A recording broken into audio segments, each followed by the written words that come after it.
Hey, Greta. I just came back from my 2 years of being overseas for work, and it seems that somebody went off and got married. Since when were you going out and doing all of that and never planning on telling me? What? Rena? So you came back to the US then? Are you back for good now, or are you just here for a few weeks or something? Just for a short bit, but that's not what I want to talk about right now. Answer the question I've asked you. Did you get married, and when was it that you ended up getting married? You want me to tell you about my marriage and how it's been? Well, Rena, as far as I can tell, I haven't gotten married yet, actually. I'm still as single as I was when you left. So you should probably elaborate a bit more on why you're asking that. Huh? I know that you got remarried and are a mother now. What? I'm remarried and a mother? Rena, what are you going on about? And what is this about you leaving your kid over at our house all the time now when you just had them not too long ago? What kid are you talking about, Rena? What the hell do you think you're doing going on vacations like that all the time while leaving your baby at my house with my husband? Are you freaking insane? Excuse me? Since when have I been leaving any baby over at your house with Carson? I'm sure the reason you thought you could get away with it is because she's a housewife and has all this time on her hands, right? But that does not mean you can just use her as your babysitter. And you haven't even come over to drop your kid off either. Instead, you're having one of your friends do it for you every time. I'll tell you right now that I never expected to hear such BS going on in my household ever, because my house is not your baby's frickin' daycare. Get over to my house right now. I can't right now. I'm out of town on a trip. Huh? So you've gone and done it again.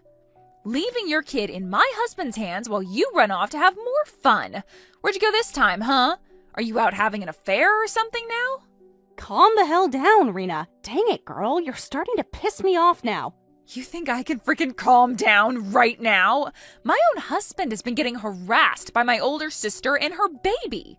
I have never had a baby before. Huh? Listen, asshole. I have never had a baby. And by the freaking way, this is my 12th year now of not being in any serious relationships. Wait, really? I'm so freaking sorry that I'm not good looking enough for any men anymore. Now would you cut that crap and stop making such stupid jokes about me?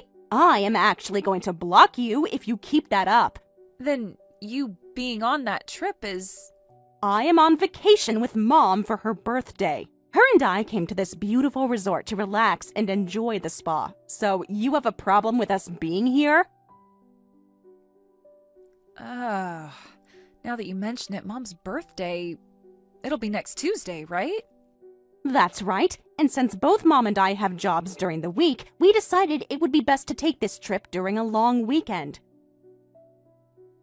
Dad is back at home taking care of things while we're gone, and if you'd like, you can call him right now and he'll say that to you. Ah, okay.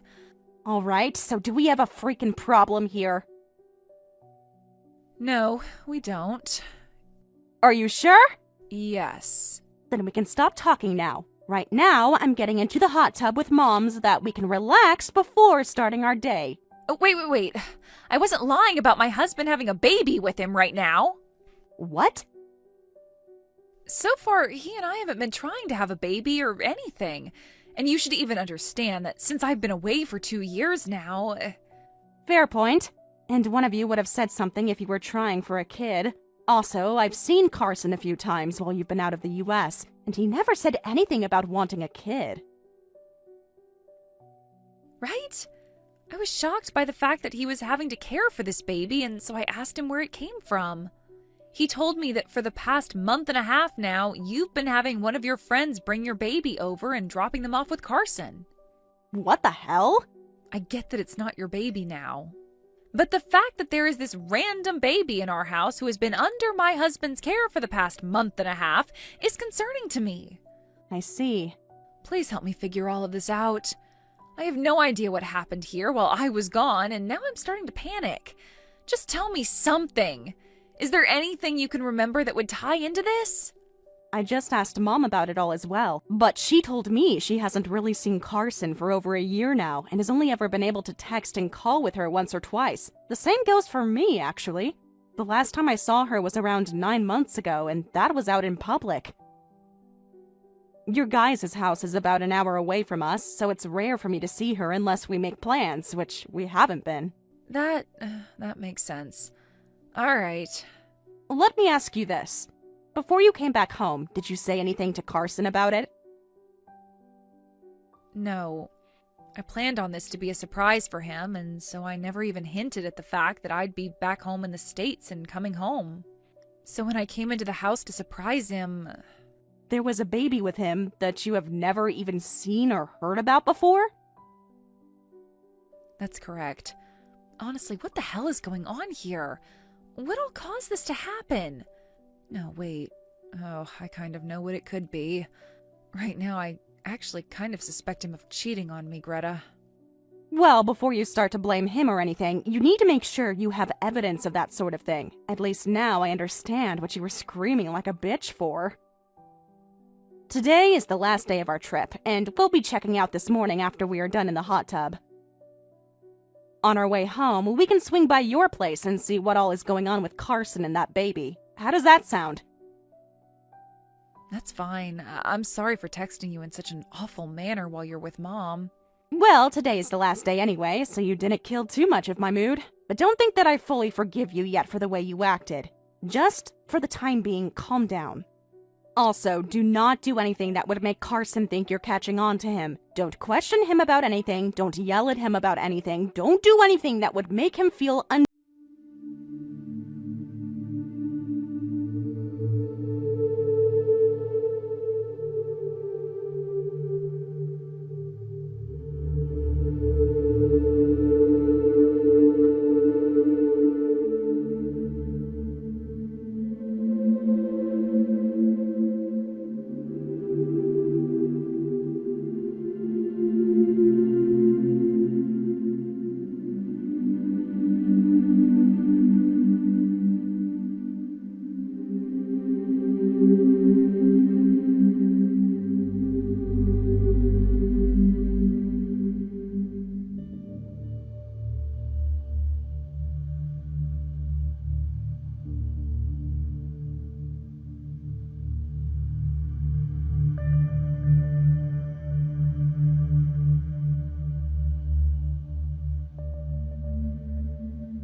time someone asked about the baby, Rena would brush it off, act vague, or change the subject entirely.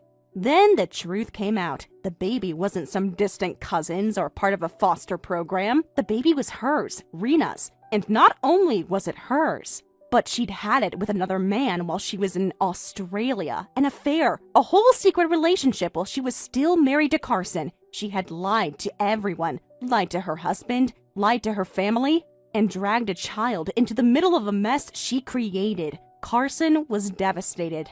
Heartbroken doesn't even begin to describe what he went through. He had spent months raising a child that wasn't even his, believing it was his duty.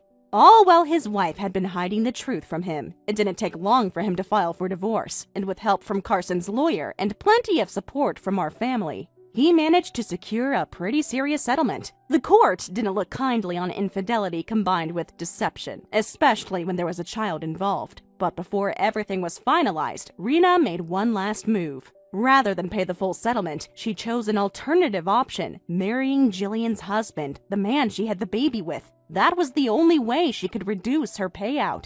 If she formally transferred legal responsibility for the child to her new husband, it would technically release Carson from anything further, and she'd only have to pay half of what the court initially demanded. We were floored, not just by how calculated she was, but by how willing she was to turn her entire life upside down just to avoid consequences.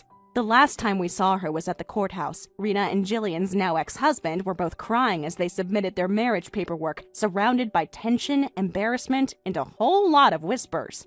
No big wedding, no rings, just two people dragging themselves into a legal union built on lies and broken promises. Right after that, they boarded a plane and left the country. That was the last we heard from her, until months later.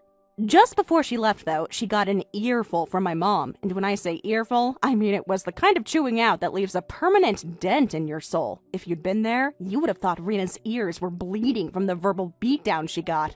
My mom told her exactly what kind of person she had become. Every selfish decision, every lie, every person she hurt, it all came out. And still, Rena didn't apologize. She packed her bags and disappeared like it didn't matter. At that point, we were relieved. Carson could finally breathe again. No more walking around with someone else's baby. No more trying to fix a marriage that was never going to heal. And no more lies whispered behind his back. He moved out of that dark place slowly, but you could see the weight start to lift from his shoulders. It was like we were all ready to put the whole nightmare behind us. But just when we thought it was finally over, the phone rang. A few months after their departure, we got a call from an unfamiliar number. It was from Colombia.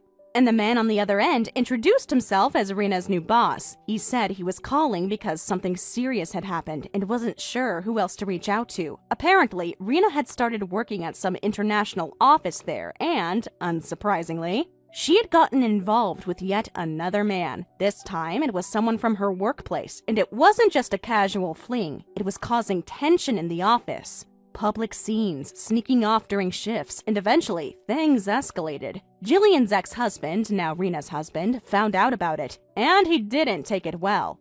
The boss told us that he had stormed into the office and confronted her. Things got physical. Details were vague, but whatever happened, Rena ended up in the hospital. Her boss, trying to be helpful, asked us if we wanted to fly out to see her or speak with someone at the hospital on her behalf. My parents and I sat there in silence for a second before my dad calmly said, "Rena isn't part of this family anymore. We're not interested."